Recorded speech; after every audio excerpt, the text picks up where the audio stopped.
Aviones de ataque argentinos en una mortífera misión a muy baja altitud. ¡Potencia máxima! La verdad que la altura a la que volábamos en el tramo final era a la que nos diera el traste. Un buque de guerra británico cuya misión era hacer de cebo. Estaban en una trayectoria de colisión que podía costar cientos de vidas y cambiar el curso de la guerra.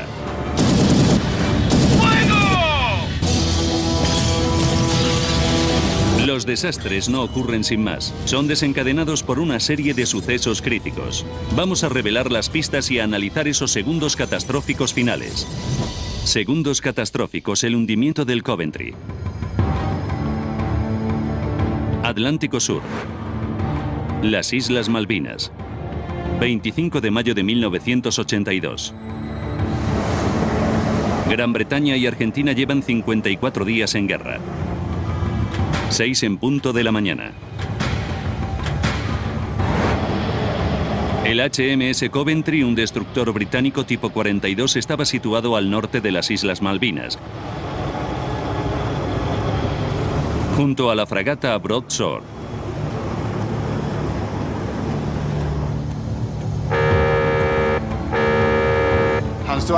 A sus puestos, todos a sus puestos. Alerta máxima, acción inminente. A sus puestos, todos a sus puestos. Alerta máxima, acción inminente. El suboficial de electrónica Chris Howe supervisaba el radar de largo alcance del Coventry.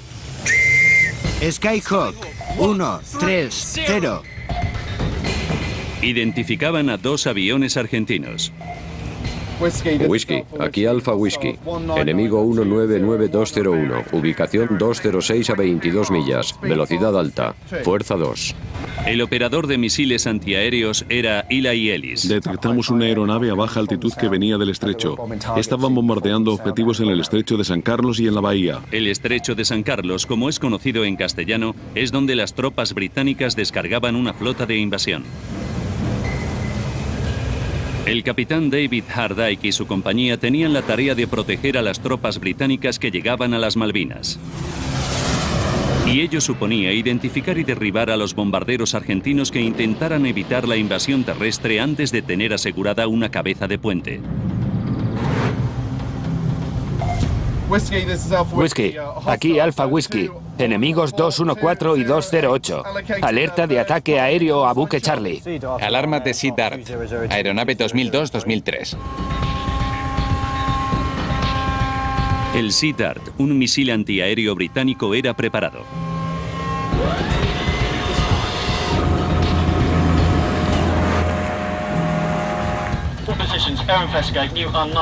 Alerta aérea, 4 millas.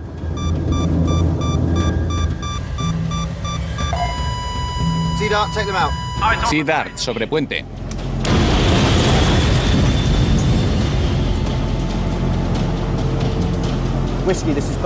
Whisky, amenaza aérea. Enemigo 2002 y 2003.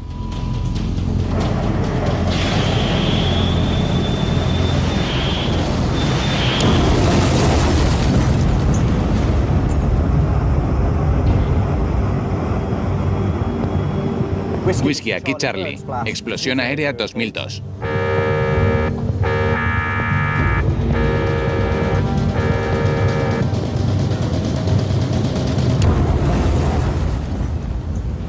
Estábamos tremendamente confiados.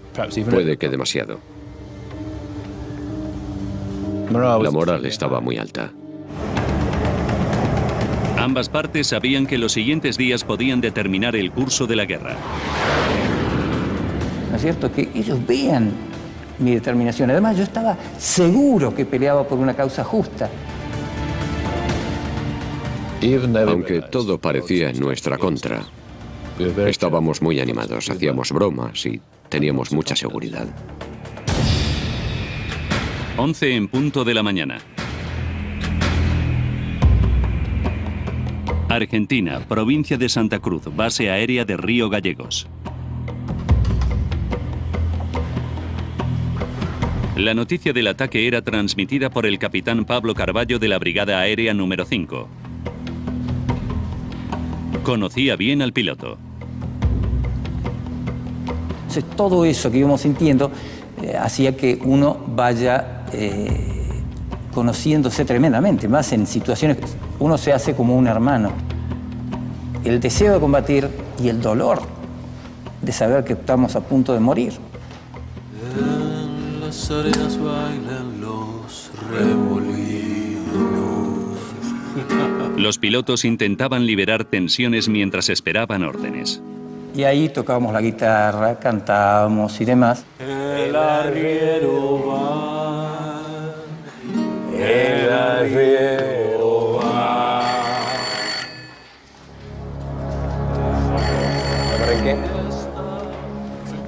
La misión les daría la oportunidad de vengarse de sus enemigos.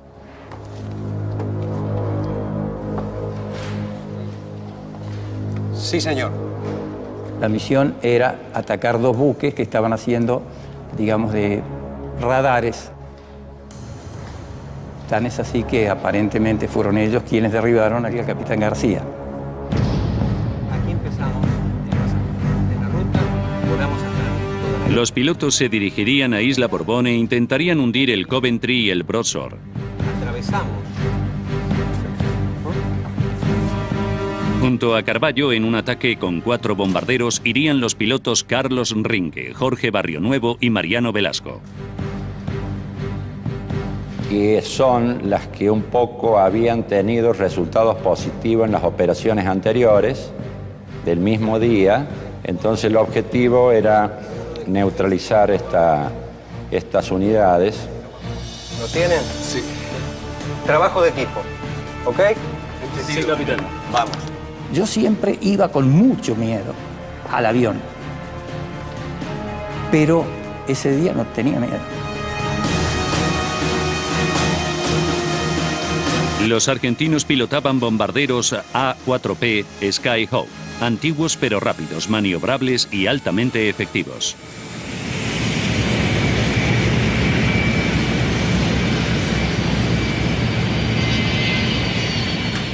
Doce y cuarto del mediodía.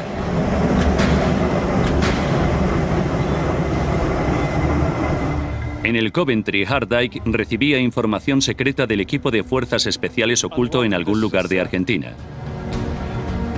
El teniente coronel Jamie Miller, experto en inteligencia, era informado de la noticia. Recibimos un mensaje bastante escalofriante de la patrulla infiltrada del servicio secreto, ya que nos avisaban de que habían iniciado otro ataque. Emergencia, creo que estábamos esperando eso. La hora estimada de ataque era 1 hora después. Sabía que iba a ser duro, así que estaba concentrado y nervioso. Era un excitante final de día, de una manera o de otra. 12 y 45 minutos.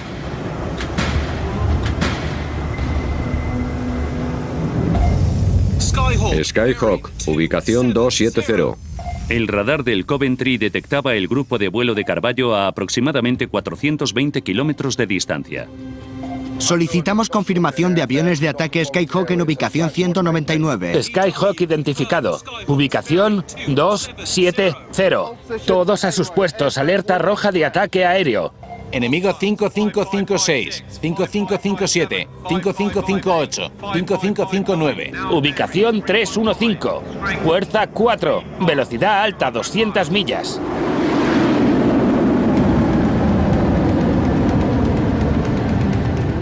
La dificultad de hacer el ataque diurno era el problema de que durante el día no solo podíamos ser detectados a través de los radares, sino también visualmente. Entonces era mucho más posible que nos interceptaran. Los pilotos volaban a baja altitud para evitar ser detectados por radares enemigos. Tan bajo que la sal del mar cubría la cabina de mando de Carballo. Si yo no veía para adelante, me iba a matar. Por lo tanto, dije, ¿qué lugar es derechito? Es lisito, es llano el agua. Así que me fui sobre el agua y empecé esquivando las islas. Tenía que ir mirando por el costado, así que tenía el casco pegado al costado, iba la vibración del plexiglas ese contra mi cabeza. Mientras la escuadrilla de Carvalho abrazaba la línea de costa, los otros dos aviones dirigidos por Mariano Velasco fueron hacia el este de las Islas Malvinas antes de girar en dirección norte hacia sus objetivos. Whisky Alpha, aquí Charlie. Nueva alerta aérea. Ubicación 557097. Velocidad alta, nueva alerta aérea. 12:55. Los dos pares de Skyhawks volaban tan bajo que el radar del Coventry no los pudo detectar.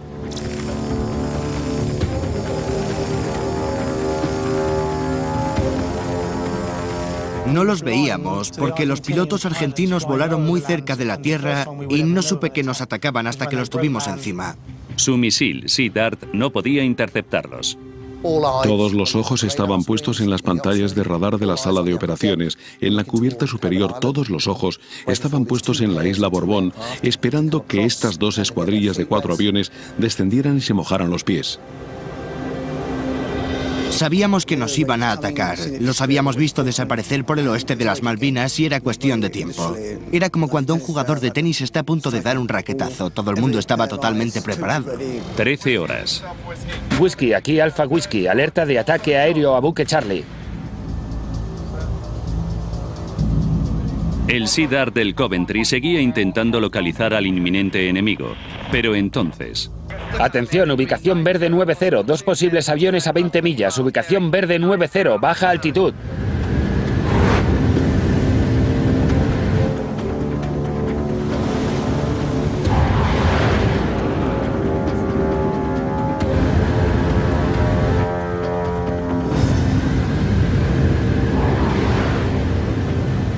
Vi los dos puntitos al fin del horizonte. Eran dos puntitos lejísimos. Ok, chicas, los tengo a la vista. ¡Potencia máxima! Yo dije, de esta no volvemos, porque estábamos totalmente expuestos. 13 horas y 20 minutos. Oímos un grito tremendo de un tipo que estaba en la cubierta superior. Alerta de aeronave visible. Batería en estribor. Verde 30.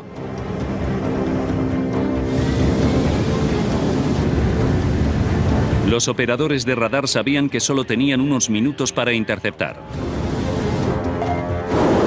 En la sala de operaciones había silencio. Mirábamos los sistemas de misiles, mirábamos el radar de vigilancia del Sea Dart para ver si localizábamos a nuestros blancos.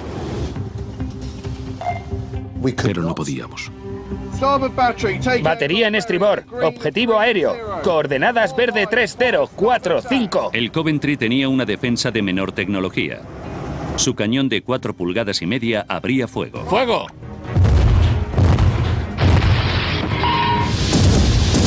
Yo los vi, ya me empezaron a tirar. Pero uno ya sabía que eso venía. El Browser, haciendo sombra al Coventry, también intentaba interceptar a los cazabombarderos. Pensaba, en cualquier momento reviento. Pero el Browser no disparó sus misiles tampoco.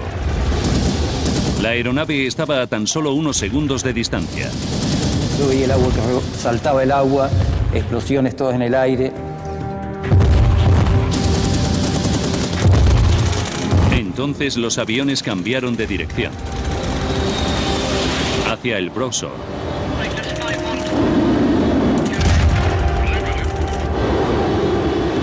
La verdad que la altura a la que volábamos en el tramo final era a la que nos diera el traste. 13 horas y 21 minutos.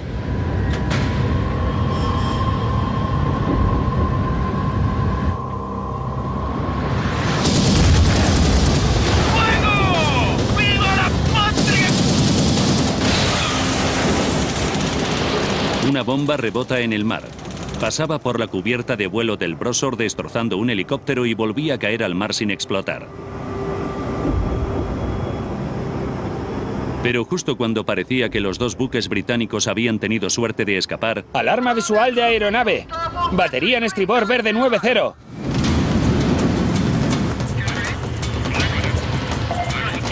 Y yo miro y a lo lejos se ve la figura de los dos buques a unos 15 kilómetros fácilmente. Una duración de vuelo de poco más de 1 minuto. 13 horas y 22 minutos. Alerta, se dirigen hacia nosotros. Enemigo 5557, 5558, ubicación 210, velocidad alta, fuerza 2, altitud baja. Un par de bombarderos se dirigían hacia nosotros a gran velocidad y a una altitud tremendamente baja, a la altura del mar. Oficial de guardia, capitán. Babor 030. 2 bombarderos. Coordenadas. El capitán Hardike ordenaba girar a babor para que sus misiles SEA-Dart tuvieran más oportunidades de interceptar a los aviones. Contacto en noroeste. Pero entonces... Lo último que recuerdo es a mi oficial de guerra diciéndome que habían identificado a un avión de ataque aproximándose por el noroeste. Pudiendo ser atacados desde 2 posiciones, Hardike ordenaba un viraje a estribor para que sus misiles tuvieran más posibilidades de interceptar al posible enemigo. Oficial de guardia, capitán. Giro de 140. Aumento de velocidad a 15 nudos.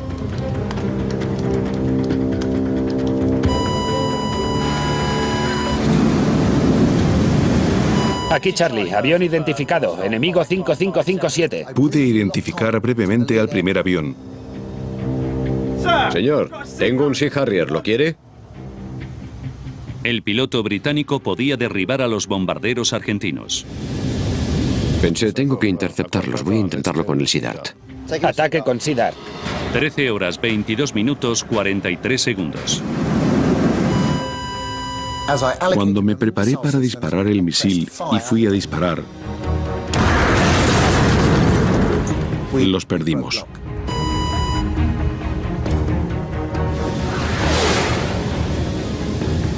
Vi el misil pasar por el costado derecho mío, a unos 300 metros por mi derecha.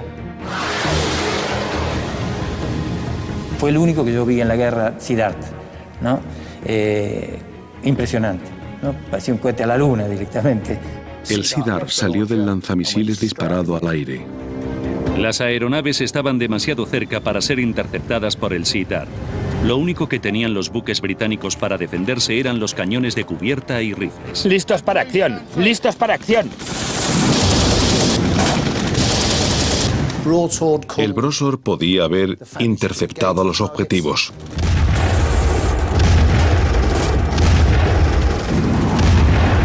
Los hombres del Coventry esperaban que el Broadsword disparara en cualquier momento.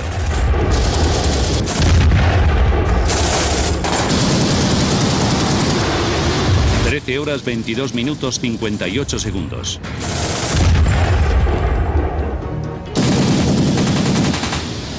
Vi como los proyectiles salpicaban en el agua y venían hacia nosotros. Y luego empezaron a penetrar en el casco justo debajo de donde yo estaba. La trayectoria bien por encima de la antena del radar, previo a lanzar las bombas, ¿no es cierto? ¡Abajo, abajo! ¡Impacto! ¡Impacto! ¡Impacto! ¡Impacto, impacto!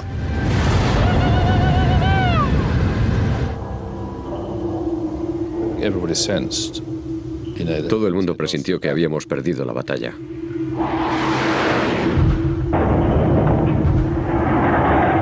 Las bombas penetraban en el casco del Coventry. Lo único que los hombres podían hacer era esperar a que las 3 bombas detonaran. Control de daños, sala de motores. La bomba ha penetrado en el interior, en la sala de motores.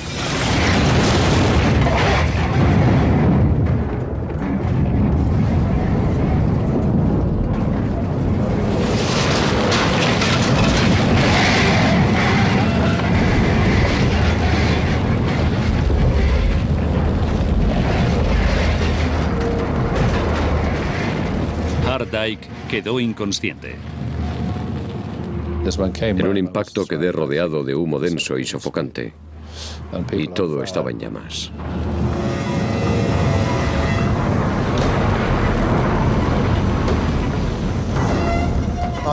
Me resigné a pensar que no iba a sobrevivir a aquello. Y la idea de pensar que vas a morir no es dolorosa. En realidad es bastante tranquilizadora.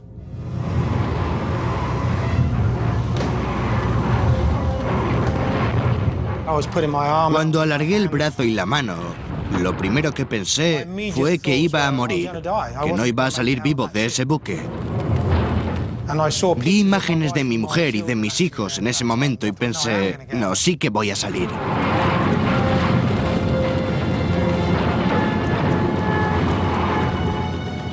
Se podía sentir una especie de agonía en el buque y de repente empezó a ser inestable. 13 horas y 48 minutos. La embarcación empezaba a escorarse. El Coventry se hundía.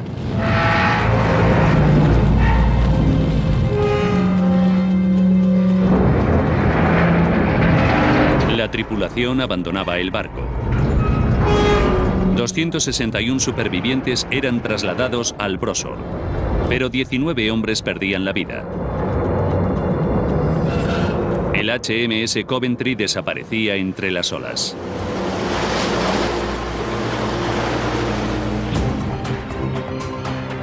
Ahora, profundizando en los trágicos sucesos de aquel día, revelaremos cómo un par de anticuados bombarderos pudieron hundir uno de los buques de la Marina Británica tecnológicamente más avanzados.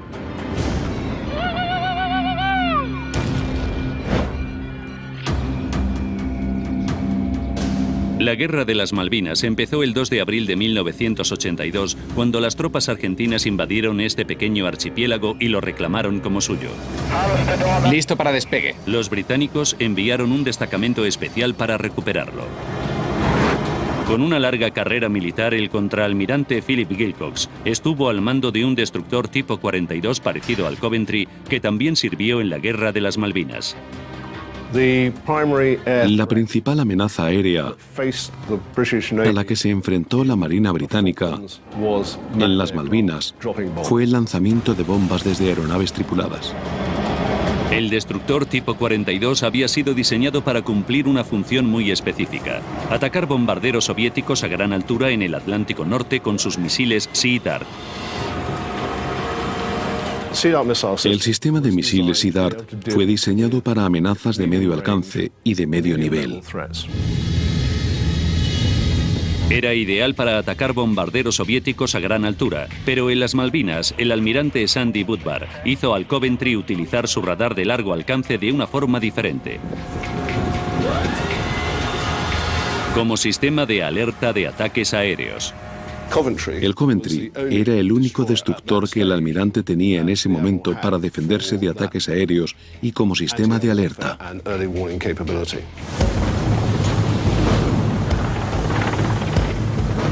Tras 7 semanas de conflicto, las fuerzas británicas estaban preparadas para desembarcar en las islas. La función del Coventry era vigilar a las aeronaves argentinas que se dirigieran a las tropas británicas que llegaban a San Carlos. Estos desembarcos eran cruciales para la esperanza británica de recuperar las islas. Pero eran muy vulnerables, y si los bombarderos argentinos los alcanzaban, las tropas de tierra podían ser eliminadas. El Coventry protegía de ataques aéreos la parte norte de las Malvinas Occidentales y la parte norte de San Carlos.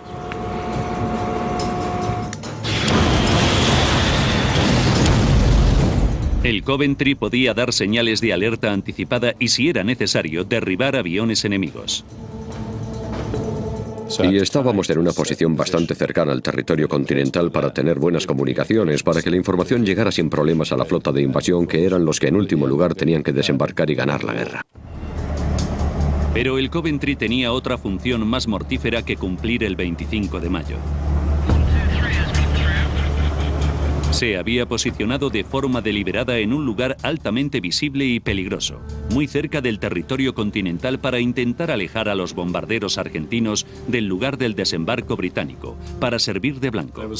De alguna forma, esperábamos que fuera lo que se conoce como trampa de misil. Es decir, Los aviones tenían que centrarse en un objetivo que no fuera la flota de invasión. Ese mismo día, el Coventry tuvo el primero de sus encuentros. 2 aviones argentinos que volaban a gran altitud. El Sea Dart puede alcanzar objetivos hasta a 65 kilómetros de distancia y a una altitud de más de 30.000 pies.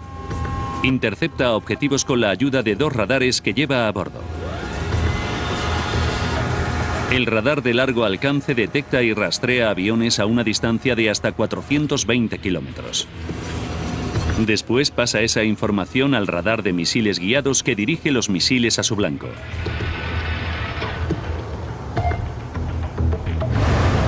Los 2 aviones argentinos volvían de atacar a la flota de invasión británica. Para tener suficiente combustible para llegar a su base en la Argentina continental, necesitaban una altitud de aire fino. Condiciones ideales para el ataque de un Sea Dart. El Coventry podía interceptar esos blancos porque los aviones iban a una altitud que permitía al buque formar una trayectoria y derribarlos con éxito con los misiles Sea Dart. El Coventry parecía tener ventaja sobre los aviones argentinos. ¡Atención al puente! Pero el buque y su sistema de Sea Dart tenían un gran talón de Aquiles. Es importante recordar que el Sea Dart no está diseñado para ataques rápidos y de baja altitud. Era un punto débil del que eran conscientes los capitanes británicos. Todos los ejercicios que se habían llevado a cabo habían demostrado que la capacidad del buque para defenderse de ataques de baja altitud y rápidos y cerca de la orilla era bastante limitada. Los Sea Dart funcionan mejor cuando el radar tiene una clara línea de visión del objetivo. Cualquier masa terrestre alrededor del objetivo hace que el radar pierda nitidez y visibilidad del blanco.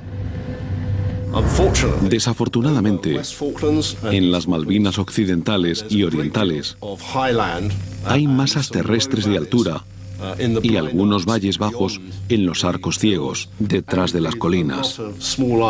Y también hay muchas islas pequeñas que quitan visibilidad al radar. Y lo que era peor para la tripulación del Coventry, era un punto débil que los argentinos conocían. El mejor método para eludir un Sea Dart es volar rasante. Y los pilotos querían aprovecharse de esa debilidad. Tratamos siempre, como dije anteriormente, de respetar ese patrón de vuelo, tratar de alcanzar un vuelo rasante, volar a baja altura, digamos, lo antes posible, de manera que de no ser detectados. En la sala de operaciones de un destructor tipo 42, es casi imposible para los operadores ver a un avión que vuele a tan poca altura de la Tierra. Para que el Coventry tuviera oportunidad de sobrevivir a un ataque directo, iba acompañado de otro buque de guerra. Una fragata tipo 22, el HMS Brosor. La fragata tipo 22, con su sistema de misiles Seawolf, está diseñada para la defensa de su propio buque y también para atacar objetivos de poca altitud, misiles y aviones. El sistema de misiles del Brosor podía alcanzar y derribar aviones de ataque enemigos desde una distancia de entre 6,5 kilómetros y 1 kilómetro. Los capitanes británicos creían haber encontrado la forma de proteger al HMS Coventry de ataques de baja altitud. Si atacaban a los 2 buques, el Coventry intentaría interceptar al enemigo en la distancia. Y si el Sea Dart no conseguía detectar al avión enemigo antes de estar a demasiada distancia del Seawolf de corto alcance del Brosor, tomaría el relevo.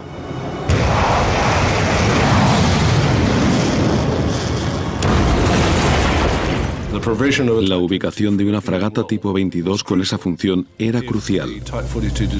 Así, el destructor tipo 42 estaba protegido de los aviones tripulados a baja altitud.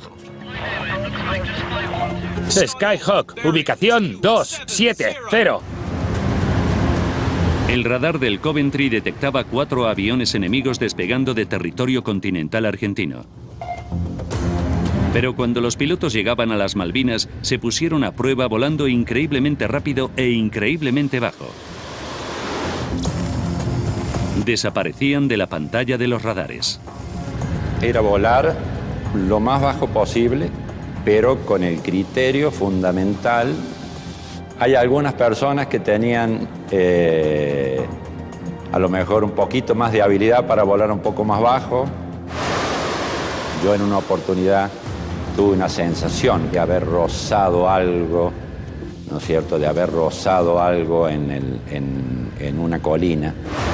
El radar de la Brosor podía ver ocasionalmente los aviones, pero sus misiles no tenían alcance para derribarlos. Cuando los dos primeros aviones argentinos reaparecieron en el radar del Coventry, estaban a solo 90 segundos de distancia. El Coventry seguía pasando apuros.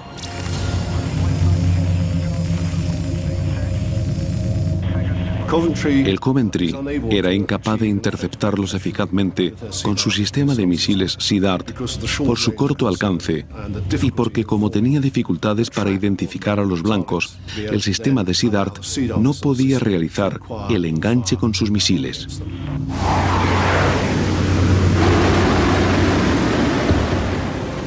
Con el Coventry incapaz de defenderse, todo dependía de la fragata Brosor y su sistema de misiles de corto alcance. El Seawolf debía identificar y derribar el avión cuando estuviera a 6,5 kilómetros o a 28 kilómetros de los buques. Pero el radar del Seawolf tenía problemas para identificar a los aviones. El radar de tiro tenía dificultades de identificación porque los aviones volaban muy cerca el uno del otro. Los aviones volaban tan cerca que el radar identificaba solo un gran avión enemigo. Tenía que mantener esa formación. Que esa formación fue clave, digamos, para evitar lo que después fue posibilidad de derribo de nuestra sección. Cuando los aviones se separaron, el sistema de misiles intentó interceptar el primer avión enemigo y 2 aviones más. Ello creó mucha confusión en el sistema informático que controla los Seawolf y, efectivamente, el sistema de Seawolf se apagó y tuvo que volver a reajustarse.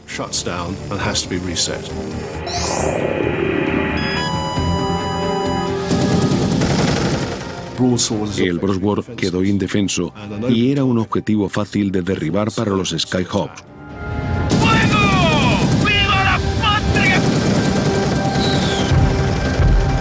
Increíblemente, gracias a su peso y velocidad, la bomba pasó rozando el buque.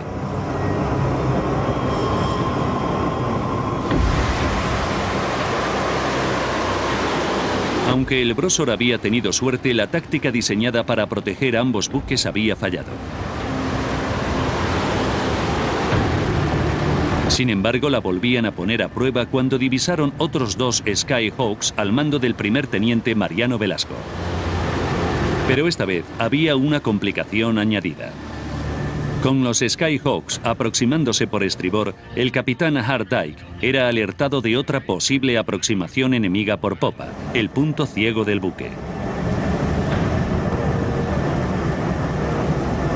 Aproximándose por noroeste, aproximándose por noroeste. Uno de los desafíos del destructor tipo 42 es que no podía abrir fuego hacia atrás, así que el capitán tuvo que maniobrar el buque para controlar el radar director de tiro y el lanzamisiles. Giro a la derecha, 140, aumentando velocidad a 15 nudos.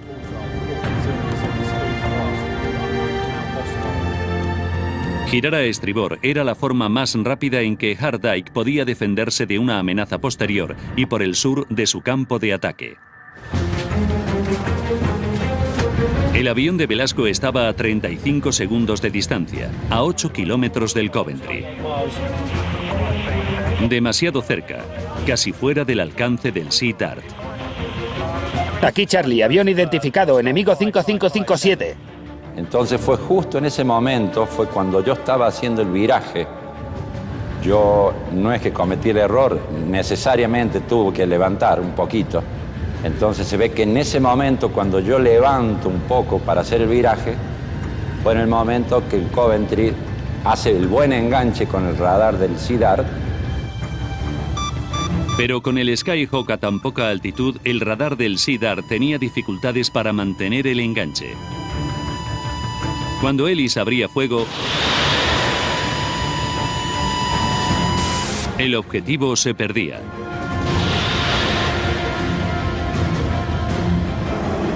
El Coventry no podía volver a disparar a tiempo. La aeronave estaba a solo 21 segundos de distancia y el Coventry volvía a depender del Broadsword. Y evidentemente yo esperaba que el Broadsword pudiera derribarlos. En esos últimos segundos finales, el Coventry de Hard-Eye continuó girando a estribor para responder al ataque del norte. El radar del Broadsword se centraba en los dos aviones. El Broadsword logró identificar a uno de los aviones y justo cuando iba a interceptarlo, el Coventry siguió girando a estribor y se puso en la trayectoria de fuego del Broadsword, que disparaba a los objetivos que se aproximaban por el sudeste.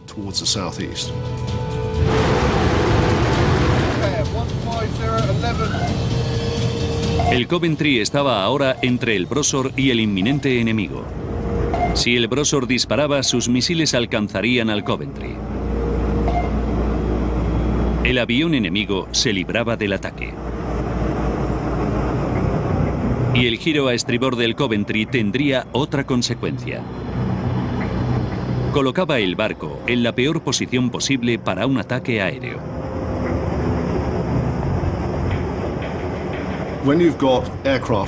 Cuando un avión te ataca en la manga, tiene mucho espacio de barco para atacar. Si reduces el ángulo, cualquier error del piloto hace que las bombas caigan a ambos lados del objetivo.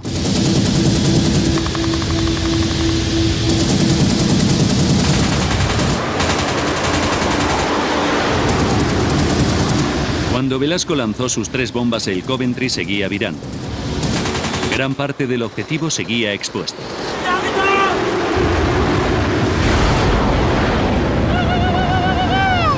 Brace, brace! Politicians, brace, brace, brace! Brace, brace, brace!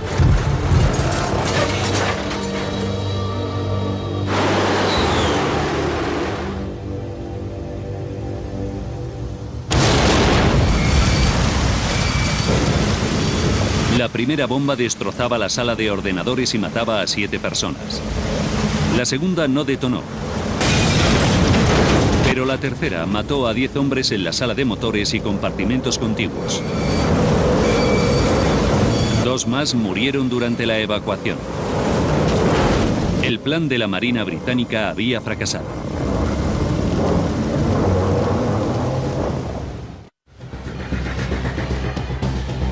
Ahora, tras investigar testimonios inéditos de los implicados en el ataque, podemos revelar la cadena de sucesos que provocaron la muerte de 19 marineros y la pérdida del HMS Coventry.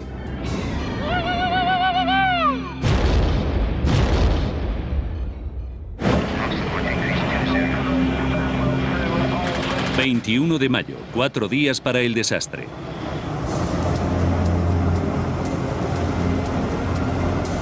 Las fragatas Coventry y Broadsword se posicionaban a poca distancia de las Islas Malvinas para hacer que los aviones argentinos les atacaran a ellos en lugar de a la flota de invasión británica. 25 de mayo, 3 horas para el desastre. Día Nacional de Argentina. Preocupado por la efectividad de su buque ante un ataque directo, el capitán Hard-Eye intentó pedir permiso al comandante del destacamento espacial para trasladar el Coventry a alta mar. Le dije a mi oficial de operaciones que enviara la señal, pero no la llegamos a ver porque no se llegó a enviar ya que la situación nos superó. 38 minutos para el desastre. El Coventry recibía alerta de ataque inminente. Ubicación de enemigo 0557, velocidad rápida, nuevo enemigo desconocido. El radar no localizaba al enemigo porque los argentinos volaban muy bajo sobre las islas.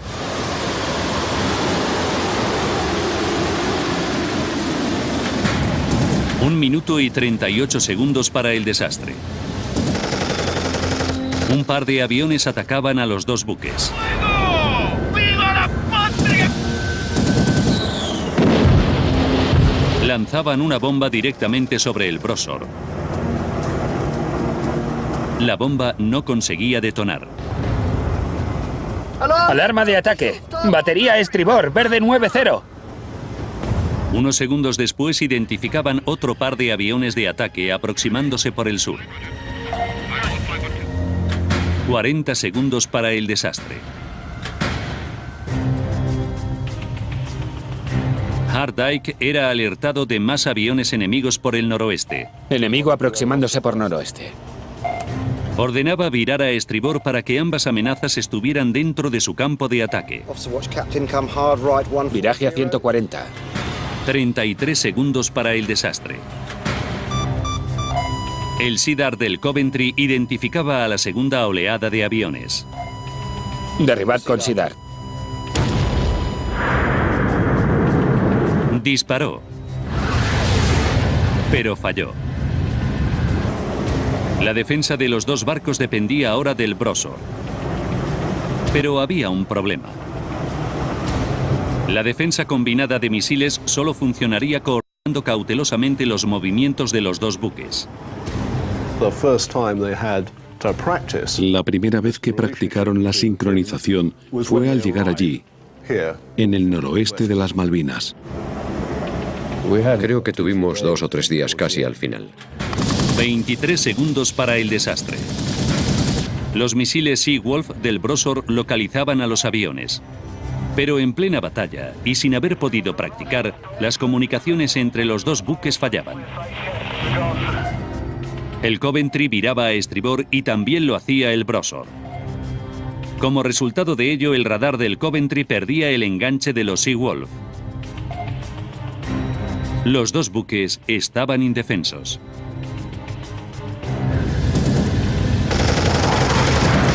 Cinco segundos para el desastre.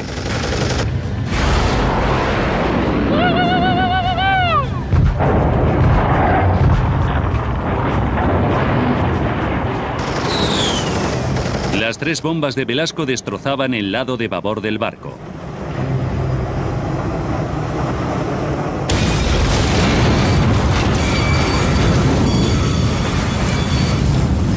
...19 marineros morían... ...y uno de los buques más valiosos de la Marina Real Británica se hundía.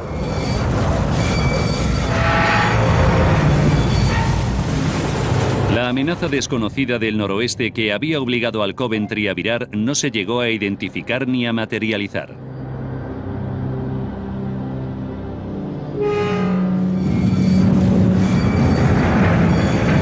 La decisión de emparejar al Coventry y al Brosor tuvo buenas intenciones, pero en la práctica resultó imposible que los buques se comunicaran y maniobraran juntos con efectividad.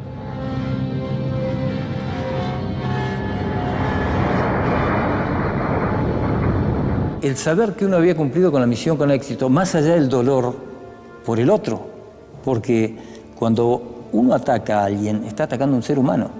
Es algo terrible. O sea, para toda la vida uno tiene la mochila del saber que atacó a un ser humano. Pero con su arriesgada ubicación, el Coventry cumplió la tarea que le fue asignada: alejar a los aviones de ataque argentinos de la flota de invasión británica y salvar la vida de innumerables soldados de tierra. En un momento dado, oí decir a un soldado de la flota de invasión que estaba trabajando en la orilla: menos mal que estaba el Coventry.